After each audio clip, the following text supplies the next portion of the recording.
ফজলুর ভাই, এই একটা বিপ্লবের মতো গণ অভ্যুত্থানের মতো হয়ে গেল। হাসিনা সরকার দেশ ছেড়ে পালালো, তারপর প্রায় 9 মাস হয়ে গেল, 9 মাসের বেশি হয়ে গেল। এই সময় এসে আপনার কাছে কি মনে হচ্ছে যে আমরা একটা রাজনৈতিক একটা দোলাচলের মধ্যে চলে এসেছি? এতদিন যে প্রত্যাশা নিয়ে আমরা সবাই চিন্তা করেছি, দেশের মানুষ চিন্তা করেছে, সেক্ষেত্রে এই প্রথম যেন একটা বড় ধরনের ঝাঁকুনির মুখে এসে পড়েছি।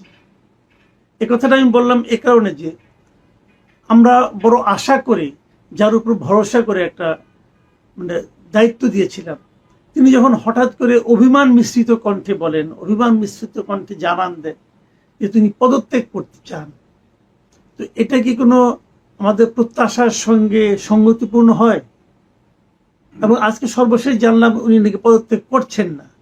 তো করছেন না কিন্তু করতে চাচ্ছেন, এই দুটেই বা রাজনীতির বিবেচনা আপনার কাছে কেমন লাগে?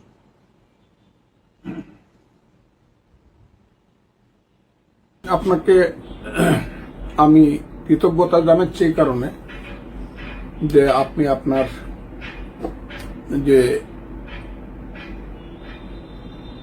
অবস্থান থেকে আমাকে প্রশ্নটা করছেন, আমাকে যে সুযোগটা দিচ্ছেন আজকের বাংলাদেশ এবং তার সরকার এবং তার বর্তমান অবস্থা সম্পর্কে কথা বলার, সেই কারণে আপনাকে কৃতজ্ঞতা এবং ধন্যবাদ জানাচ্ছি। মানুষকে আমার সালাম জানাচ্ছি, আসসালামু আলাইকুম। দেখেন, আমার কাছে এখন যে ব্যাপারটা চলছে বাংলাদেশে বর্তমান, এটা আমার কাছে খুব কনস্পিরেটরিয়াল মনে হচ্ছে, খুব ষড়যন্ত্রমূলক ঘটনা প্রবাহ চলছে বলে আমার মনে হচ্ছে। এবং সেই ষড়যন্ত্রের উৎপত্তিটা হয়েছে বর্তমান সরকারের মাধ্যমে। তাদের যে অবস্থান, সেই অবস্থানটা হল তার একটা অন্তর্বর্তীকালীন সরকার। অন্তর্বর্তীকালীন সরকারের নির্দিষ্ট কিছু কাজ থাকে, কিন্তু তারা দেখা যাচ্ছে যে এত সব ব্যাপারে তাদের হস্তকে প্রসারিত করছে, তাদের ক্ষমতাকে বিকশিত করতে চাচ্ছে, যা একটা নির্বাচিত সরকার 5 বছরের জন্য আসলেও করতে পারে না। এবং তারা এটা মনেই করতেছে না যে তারা একটা অন্তর্বর্তীকালীন সরকার এবং তাদের মূল দায়িত্ব হলো একটা নির্বাচিত সরকারের হাতে দায়িত্ব দিয়ে তারা চলে যাবে। এবং খুবই প্রথম মনে হইতো যে না বুঝে করতেছে, তারপরে মনে হইতো যে তারা স্বার্থপরের মতো করতেছে, নির্লজ্জের মতো করতেছে। এখন মনে হয় তারা ঔদ্ধত্যপূর্ণভাবে সবগুলা কাজ করতেছে। তাদের পিছনে কে বা কারা আছে জানি না, তবে তারা ইউনূস সাহেবের সরকারটা চালায় মূলত বিদেশিরা। তার ভিতরে যারা উপদেষ্টাদের অনেকেই আছেন বা যারা তার সাথে যারা সহকর্মী আছেন, তাদের প্রায় সবাই বিদেশি নাগরিক। আর মূল উপদেষ্টা যারা, তাদেরকে কেউ জিজ্ঞাসা করে না, এর হলে হোয়াট ইজ দিস মানুষ, কিছু কিছু মানুষ 2-3 জন বাদে। আর উপদেষ্টা মন্ডলীতে যে ছাত্রদের প্রতিনিধি যে 2 জন আছে, এদেরকে আমি কি বলবো, এরাই বরং আমার কাছে মনে হয় এই দেশটা যদি ধ্বংসের দিকে এগিয়ে যায়, প্রধানত এইসব বাচ্চা ছেলে পেলেদেরকে গুরুত্ব দেওয়ার কারণে। এবং কোথায় যেন কি কারণে একটা ষড়যন্ত্র হয়েছিল 5ই আগস্টের আগে, সেই ষড়যন্ত্রের ফলশ্রুতিতে শেখ হাসিনা চলে যাওয়ার পরে আজকে দেশটা যে জায়গাতে যাচ্ছে, এই 2টা ছেলে এর জন্য বেশিরভাগ দায়ী হবে। একজন হলো মাহফুজ আলম, আর একজন হলো সজীব ভুঁইয়া। দেখেন, ওই যে ইশাক নামক একজন যুব নেতা বিএনপির, জনাব সাদেক হোসেন খোকা, বীর মুক্তিযোদ্ধা ছিলেন, বিএনপির মেয়র ছিলেন, মন্ত্রী ছিলেন, অনেক ত্যাগী নেতা, তার ছেলে আদালত বলছে, হাইয়েস্ট আদালত বলছে তাকে শপথ পড়াও। যদিও আমি মামলাটা করছি না, কিন্তু যারা মামলাটা করছে দেখতে পাচ্ছি যে আদালতের রায় মেনে তাকে শপথ পড়ালে এমন কি বাংলাদেশ সে একদম মানে অশুদ্ধ হয়ে যেত যে না এই বাংলাদেশ আর থাকবে না, তাকে যদি দক্ষিণ সিটি মেয়র হিসাবে শপথ নেওয়ানো হয়। এহেন একটা অবস্থার মধ্যে ঈর্ষাদ প্রমাণ করলো যে শুধু সে ঢাকা দক্ষিণের নেতা না, সে ইচ্ছা করলে ইউনূস সাহেবকে 7 দিন ঘরে আটকায় রাখতে পারে এবং মিলিটারি না আসলে পরে উনি আর ঘর থেকে বের হতে পারবেন না, বা উনার সরকার কোনো কাজকর্ম করতে পারবে না, ঢাকা শহর বন্ধ হয়ে যাবে, বিএনপি লাগবে না। ইশরাক সমর্থক গোষ্ঠী এই ব্যাপারে যথেষ্ট। এখানে তারা ওই যে ছেলেটা কি নাম কি সরকার, ওই যে স্থানীয় সরকার উপদেষ্টা সজীব ভুইয়া, এইসব ছেলে পেলেরা এই কেরানির চাকরি করার জন্য দরখাস্ত করলে পাইতো কিনা সন্দেহ। এরা আজকে মন্ত্রী হয়ে বসে আছে। হায়রে দেশ! এইসব ছেলে পেলেরা তার নিজের এলাকা মুরাদনগর, যাদের সাথে ঝগড়া করে, যেদিন তার ক্ষমতা থাকবে না ওদিন ও বাড়িতে যেতে পারবে না মাকে দেখার জন্য। আমি কথাটা সব সময় বলি, এইসব ছেলে পেলেরা এই দেশটার মধ্যে সমস্ত গন্ডগোল সৃষ্টি করতেছে। আর ইউনূস সাহেব এমন একজন মানুষ, আমি বুঝতে পারতেছি না ইউনূস সাহেব 85 বছরের মানুষ, আসলে কি উনার সুস্থতা আছে কিনা, আসলে কি উনার সুস্থতা, শারীরিক সুস্থতা আছে কিনা। সমস্ত লোককে উনি অ্যাভয়েড করেন, শুধু মাথার উপরে তুলে নাচেন ওই 2-3টা ছেলে, একটা নাহিদ ইসলাম, একটা সার্জিস আলম, একটা হাসনা, তার ওই যে 2টা মন্ত্রী, এই 5-7টা ছেলেকে নিয়ে মনে করতেছেন বাংলাদেশকে উনি কন্ট্রোল করবেন।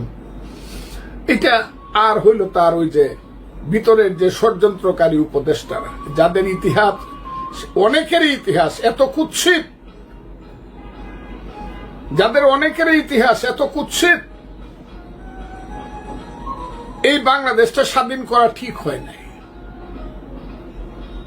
এদের মতো কুৎসিত চরিত্রের লোকেরা আইসা এখানে এত বড় বড় পদ দখল করে যদি বলে কেমনে কুৎসিত, আমি কিন্তু বলবো, আমি বলতে কাউকে ভয় পাই না, কিন্তু আজকে বললাম না। তারা যদি মানে এখান থেকে সরিয়া পড়ে বলবে না মানুষ, কিন্তু সরিয়া না পড়লে কুৎসিত ব্যাপারগুলা কিন্তু বাংলাদেশে বের হবে। এখন কিন্তু সবাই জানে কে মার্ডার কেসের আসামি ছিল, কে ধর্ষণ কেসের আসামি ছিল, কারা এই দেশের সমস্ত কিছু দখল করে বসছে।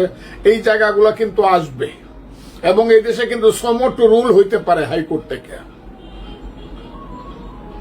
তাই আমি তাদেরকে বলবো, ইউনূস সাহেবকে বলবো, এইসব কুৎসিত লোকদেরকে এখান থেকে সরান। আপনি নিশ্চয়ই জানেন কাদের নামে ধর্ষণ কেস আছে, কাদের নামে হত্যা মামলা আছে, কারা বিদেশে গিয়া বিয়া নামে নাগরিক হইছে, বাংলা নাম পাইয়া ইংরেজি নামে হইছে, তাদের উপরে আবার আপনি আমার দেশের সার্বভৌমত্বের দায়িত্ব দিয়ে দিচ্ছেন। আমি তাই আজকে আপনাকে বলতে চাই খুব ক্লিয়ার কথা, ইউনূস সাহেব যা করতেছে আমি ইউনূস সাহেবের কাছ থেকে এটা আশা করিনি। জনাব অধ্যাপক মোহাম্মদ ইউনূস বাংলাদেশের সুসন্তান, উনি নোবেল পাইছেন, কিন্তু উনাকে আমার মনে হয় না উনি রাজনীতির কোনো প্লেয়ার বা রাজনীতি সম্পর্কে উনার কোনো বাস্তব জ্ঞান আছে। উনার ওই 1 টাকায় 1.5 টাকা, 100 টাকায় 33 টাকা বছরে লাভ নেওয়ার একটা যোগ্যতা উনার আছে বলে মনে হয়। একটা এনজিও, একটা গ্রামীণ ব্যাংক করার যোগ্যতা আছে, কিন্তু রাষ্ট্র চালানোর মতো যোগ্যতা উনার নাই। একটা কথা বলি, আপনি যে কথাটা বললেন শুরুতেই, যে এই সরকারের প্রধান দায়িত্ব ছিল যে একটা সুষ্ঠু নির্বাচনের মাধ্যমে জনগণের নির্বাচিত লোকজনের হাতে ক্ষমতা হস্তান্তর করা, এটাগুলো তারা সবচেয়ে ভালো করত। কিন্তু আপনি যে শুনেছেন নিশ্চয়ই, গতকালকে একজন উপদেষ্টা সৈয়দা রিজওয়ানা হাসান, তিনি বলেছেন যে কেবল নির্বাচন করার জন্য আমরা দায়িত্ব নিইনি, ওনাদের নাকি আরো দায়িত্ব আছে, বিচার সম্পন্ন করা, সংস্কার করা, এগুলো আরো অনেক দায়িত্ব আছে। এই ওনার এই কথাটাকে আপনি কিভাবে মূল্যায়ন করবেন? উনি একজন নারী, সম্মানিত ভদ্র মহিলা। উনি যদি পুরুষ হইতো, আমি কিন্তু ওনার সম্পর্কে অনেক সত্য কথা বলতাম। আগেও আপনার কাছে বলছি, সেই সত্য কথাটা ওনার সঙ্গে খারাপ কিছু বলি না। কারণ ওনার জন্মটা হয়েছে একটা দালাল পরিবারে, একটা স্বাধীনতা বিরোধী পরিবারে। ওনার এই দেশ সম্পর্কে ওনার কোন ধরনের মায়া মমতা নাই। কারণ ওনার আব্বা বা ওনার বাবা, ওনারা জঘন্যতম রোল প্লে করছে মুক্তিযুদ্ধের সময় হবিগঞ্জে। কাজে এই দেশটা রইল কি রইল না, এইটা তাদের কাছে কোনো ব্যাপার না। উনি তো এটাকে নিয়ে মজা করতেছে। দেশটাকে নিয়ে। উনি যে ধরনের কথা বলে যে উনি এই কারণে উনারে কে আনছে, উনি এনজিও করা ছাড়া আর কিছু মানুষের পায়রবি করা ছাড়া উনার জীবনে কি যোগ্যতা আছে? ওই পুরস্কার পাইছে, এইসব পুরস্কার এগুলা কিভাবে পায় এগুলা মানুষ জানে। ওই দেশি বিদেশি পুরস্কার পায় ফেলছে, কি করছে উনি দেশের জন্য? এবং আমি খুব ক্লিয়ারলি বলি, উনাকে কিন্তু এত ছোট মাপের মানুষ, ওনারা এত ছোট মাপের মানুষ। পলিটিক্সের কন্টেস্টে আমি বলছি, রাজনীতির কন্টেস্টে। ওনার বাড়ি হবিগঞ্জে,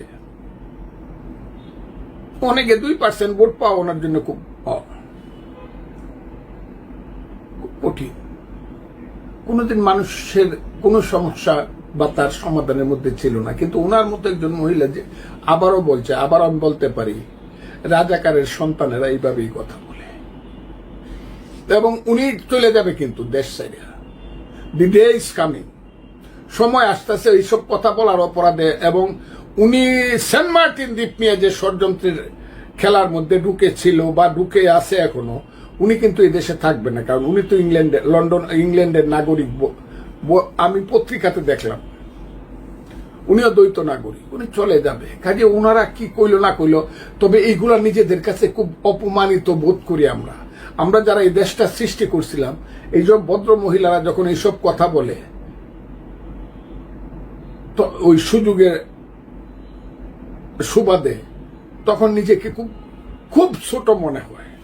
আচ্ছা, ধরা যাক উনি না বলুন, এটা কি ঠিক কিনা যে এই অন্তর্বর্তীকালীন সরকার এদের মূল দায়িত্বটা কেবল নির্বাচন নয়, তারা সংস্কার করবে এবং তারা বিচার করবে, এটা যদি কেউ বলে সেটাকে কি আপনি অস্বীকার করতে চান? আমি এক নম্বর কথা হলো, সংস্কারটা নামটা শুনতে প্রথম ভালো লাগতো।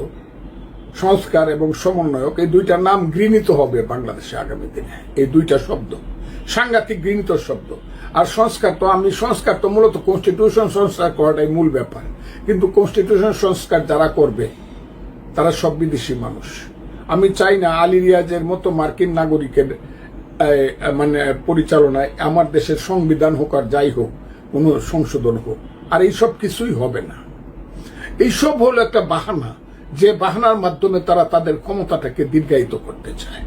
এবং ক্ষমতা দীর্ঘায়িত করার পথে যখন একটু বাধা আসে, একটু সত্য কথা আসে, তখনই ওই যে নির্বাচন কমিশন বদলাইতে হবে বলে কতগুলা পোলাপান গেল ওখানে। আমি যাকে বলি Bangladesh children party, national children party, NCP, এই ছেলেরা 150 ছেলে হয়েছে না, 150 লোক হয়েছে না। 10টা রিক্সাওয়ালা ডাক দিলেও 500 লোক যাইব নির্বাচন কমিশনে। ওরা রিক্সাওয়ালার যে জনপ্রিয়তা আছে, এই জনপ্রিয়তা এদের নাই। কিন্তু তাদের কথায় চলে ইউনূস সাহেব। এবং একটা নাটক করছে কয়েকদিন আগে, হাসপাতালে কইছে তুই কিছু পোলাপান নিয়ে একটু মিছিল কর আমার বাড়ির সামনে, বট গাছের নিচে দাঁড়া, ঠান্ডা পানি খাওয়াইমু, ঠান্ডা পানি মাথায় ঢালমু গরমের দিনে। এইসব রং ঢং করে নাটক করে আওয়ামী লীগকে বন্ধ করছে। এই নাটক করার তো কোনো প্রয়োজন নাই। কিন্তু গতকালকের নাটকটা, এই 2 দিনের নাটকটা কিন্তু ইউনূস সাহেবের ফেল করছে।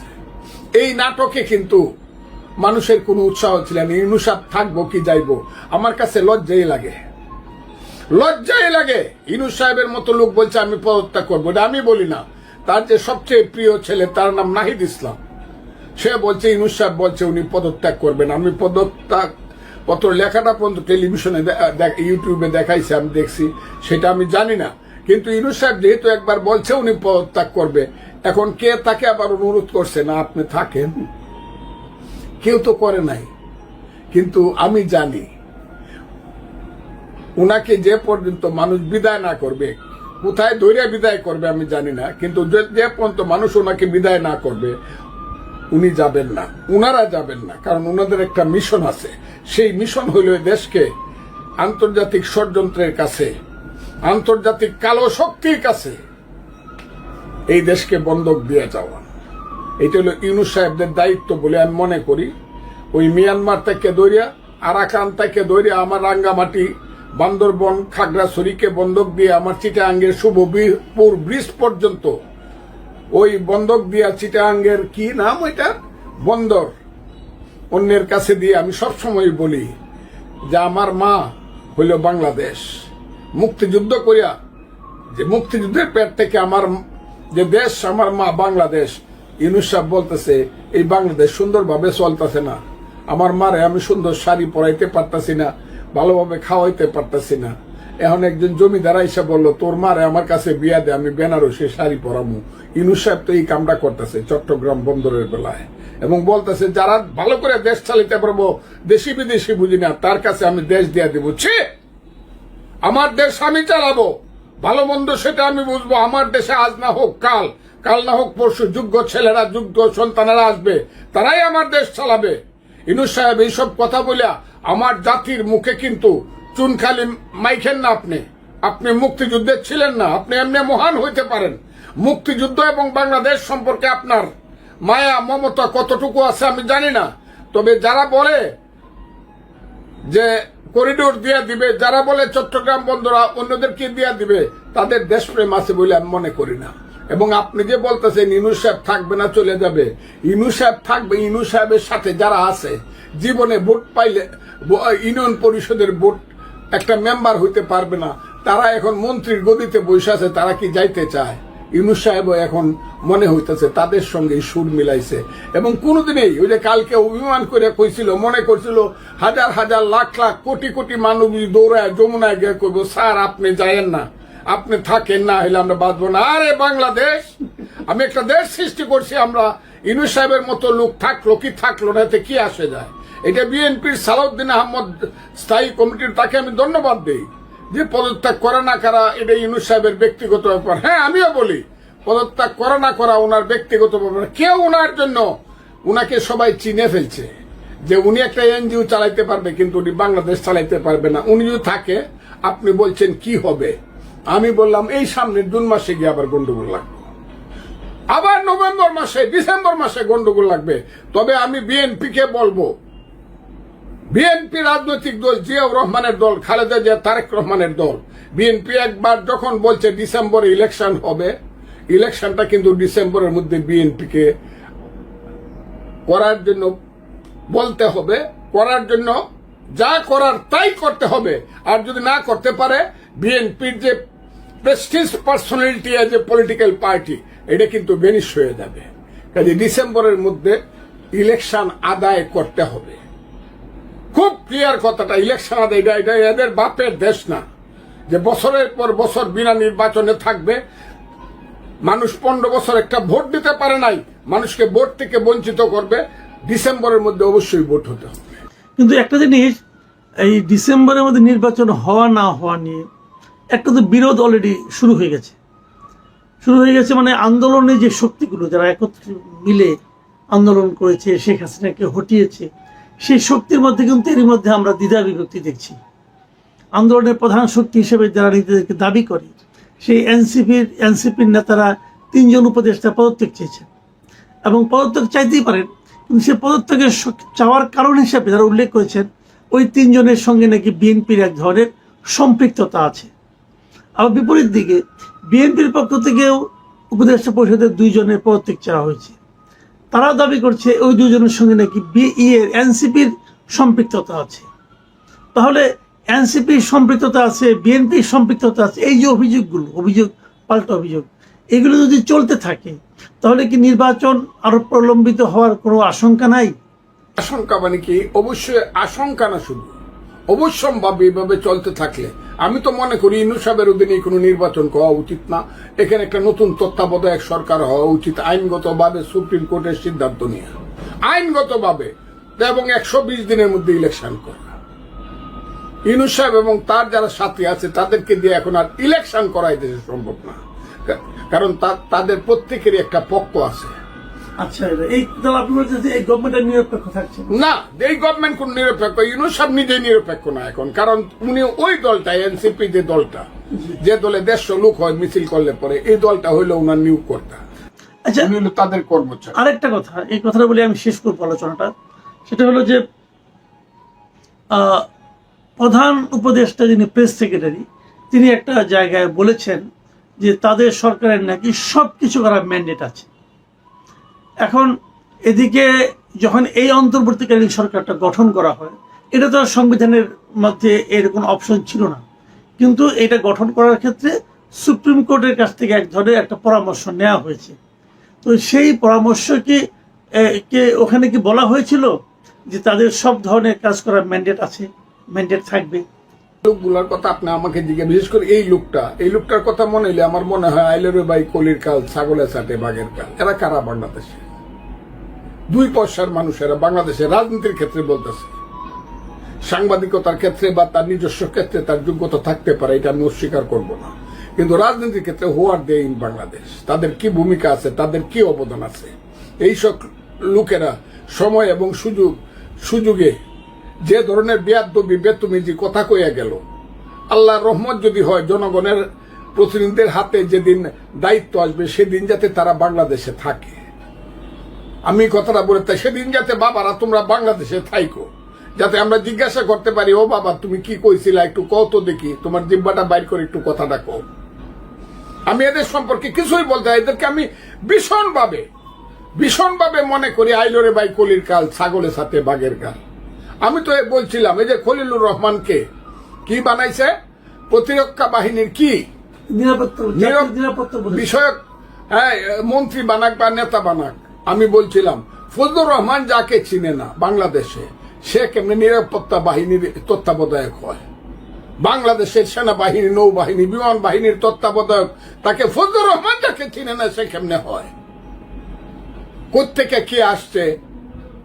বাপ দাদার নাম নাই, চাঁদ মরলের বিয়াই। হ্যাঁ, এরাই সেই দেশটাকে এখন সর্বনাশ করতেছে। আমি বললাম বেশি করলে ইউনূস সাহেব আপনার ওই যে মেন্টর কি মাস্টার মাইন্ড বলছে এই দেশ গৃহযুদ্ধের দিকে যাবে। আমি চাই না গৃহযুদ্ধের দিকে যাই, কিন্তু খুব বিপদ হবে। কিন্তু ইউনূস সাহেব, মানুষ কিন্তু যাই বুঝতে পারছেন না। আজকে 3 দিন যাবৎ খালি আর্মি একটু কথা কইছে, সেই আর্মিকে আমি স্যালিউট জানাই। বাংলাদেশের আর্মিতে হয়তো বা আগে কিছু এদিক সেদিক কিছু লোকজন ছিল, কিন্তু আজকের আর্মিকে আমার খুব দায়িত্ববান আর্মি এবং দেশপ্রেমিক আর্মি বলেই মনে হচ্ছে, এবং আর্মির জেনারেলকে মনে হচ্ছে উনি খুব সুন্দর এবং সুস্থভাবে এবং বিচার বিবেচনা করে কাজ করে এবং কথা বলে। কাজেই আমি খুব ক্লিয়ারলি বলবো, ইউনূস সাহেব খুব সাবধান। আমি কিন্তু উবায়দুল কাদেরে বলছিলাম, শেখ হাসিনারে বলছিলাম, আজকে আপনাকে বলি সাধু সাবধান, সাধু সাবধান, সাধু সাবধান। দেশ কিন্তু এরকম থাকবে না। অনেক ধন্যবাদ, অনেক ধন্যবাদ।